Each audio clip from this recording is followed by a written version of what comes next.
कभी किसी जंगल के किनारे एक छोटे से गांव में दो बलियां रहा करती थीं, चौंकी और मनकी।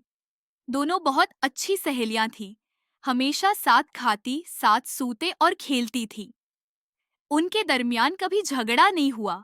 यहाँ तक कि अगर दूध एक प्याले में होता तो दोनों बारी बारी पी लिया करती थी। मगर फिर एक दिन ऐसा आया जब एक रोटी ने उनकी दोस्ती का इम्तिहान ले लिया। लालच की शुरुआत गर्मियों की एक दोपहर, जब सूरज आसमान के बीचों बीच दहक रहा था। चौकी और मनकी को बहुत भूख लगी। वो खाने की तलाश में गांव के एक मकान के पीछे गए, जहां अक्सर बच्चे आकर दोपहर का खाना खाते थे। वहां उन्हें एक ताजा खुशबूदार गंदम की रोटी जमीन पर गरी हुई मिली। दोनों बलियां खुश हो गईं, लेकिन जैसे ही उन्होंने रोटी को देखा, उनकी आंखों में चमक और मुंह में पानी भर आया। चौकी ने कहा, ये रोटी मैं लेकर आई हूँ, पहले मैं खाऊंगी। मनकी ने गुस्से से जवाब दिया, तुमने कहाँ से लाई? मैंने पहले देखी, इसलिए ये मेरी है। चौकी बोली, देखना और उठाना दो अलग बातें हैं। मैंने उसे उठाया है, इसलिए मेरा हक ज्यादा है। मनकी ने दांत निकाले और बोली, तो क्या अब हम हर चीज के लिए लड़ेंगे? यो दोनों के दरमियान झगड़ा शुरू हो गया। रोटी अब एक नामत नहीं बल्कि एक मसला बन चुकी थी। बंदर की चालाकी बलियों ने फैसला किया कि किसी तीसरे जानवर से फैसला करवाया जाए जो ईमानदारी से इंसाफ करे। वो जंगल में चल पड़े और जल्द ही उन्हें एक बड़ा होशियार बंदर, बबलो बंदर, दरख्त है पर बैठा नजर आया। बबलो बंदर ने जैसे ही उन दोनों को झगड़ते देखा, फौरन नीचे आ गया और पूछा, क्या मसला है मेरी माजिज बिल्लियों? चौंकी ने कहा, हमें इंसाफ चाहिए। ये रोटी है, हम दोनों की है, लेकिन हम फैसला नहीं कर पा रहे कि उसे कैसे बांटा जाए। बबलू ने अपनी लंबी दाढ़ी पर हाथ फेरा और मुस्कुराकर कहा, ओवा तो ये बात है। फिक्र ना करो, मैं बहुत मुंसिफ हूँ, तुम दोनों की मदद करूंगा। बलिया खुश हो गई कि शायद अब इंसाफ हो जाएगा।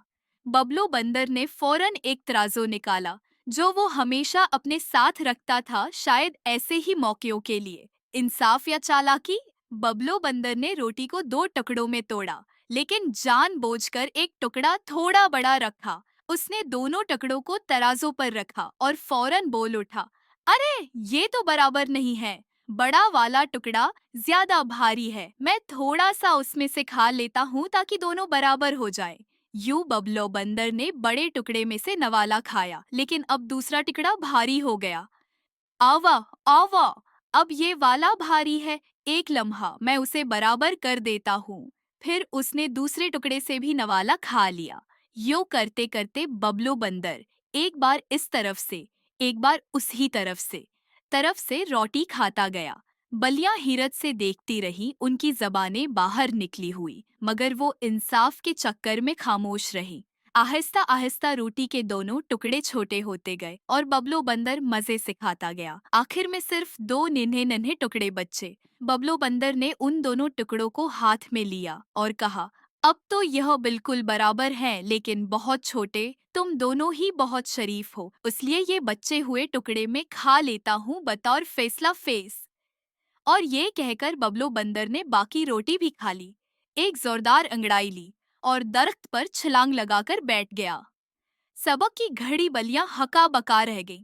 उनके हाथ कुछ न आया। रोटी गई, इंसाफ गया और दोस्ती भी। मनकी ने आहिस्ता से कहा, हमने लालच हुआ। मैं आकर अपनी रोटी खुद ही गनवा दी। अगर हम खुद आपस में बांट लेते तो दोनों का पेट भर जाता। चौमुकी ने आंसू भरी आंखों से कहा, और हमने एक चालाक को अपना मुंसिफ बना लिया, जो सिर्फ अपना फायदा जानता था। उस दिन के बाद बल्लियों ने ये अहद किया कि कभी किसी तीसरे को अपने मामले में दखल न देंगे और हर बात बाहमी समझदारी से हल करेंगी।